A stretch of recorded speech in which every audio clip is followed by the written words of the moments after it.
इस तरल की एक एक बूंद में सैकड़ों जंगली गुलाबों का सार बसा होता है और इसे बिना किसी आधुनिक लैब उपकरण के निकाला जाता है।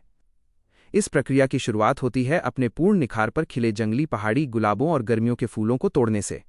यह सिर्फ चाय बनाना नहीं है, यह शुरुआती रसायन शास्त्र की एक उत्कृष्ट कला है जो एक ढलते हुए मौसम को तरलीकृत सोने में ढाल देती है।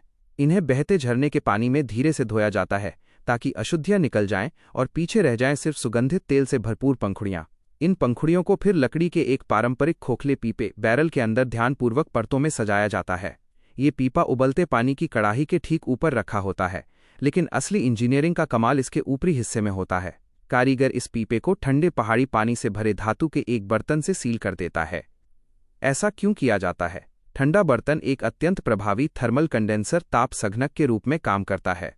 जैसे ही नीचे उबलते पानी की भाप ऊपर उठती है, वो फूलों की घनी परतों से होकर गुजरती है और उनके नाजुक वाष्पशील सुगंधित तेलों एसेंशियल ऑयल्स को अपने साथ ले लेती है।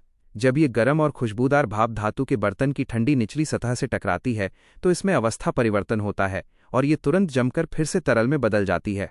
इस प्रक्रिया को लगातार जारी रखने के लिए कारीगर को ऊपरी बर्तन के गर्म हो चुके पानी को बार बार ताज़े ठंडे पानी से बदलना पड़ता है ताकि तापमान का अंतर बना रहे। ये सघन तरल, जिसे हाइड्रोसोल या शुद्ध पुष्प जल कहा जाता है, बांस के एक नक्काशीदार नाले से बहकर बूंद बूंद करके चीनी मिट्टी के प्याले में इकट्ठा होता है। अर्क की सांद्रता कॉन्सेंट्रेशन को अधिकतम करने के लिए कारीगर इस प्रक्रिया के बीच में भी ताज़ी पंखुड़ियां मिलाता है।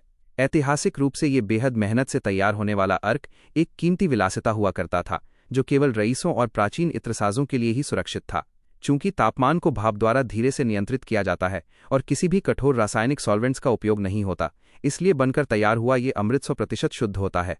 ये त्वचा को सुकून देने वाले टॉनिक, एक प्राकृतिक इत्र या फिर एक स्वादिष्ट पेय के रूप में इस्तेमाल करने के लिए पूरी तरह से सुरक्षित है।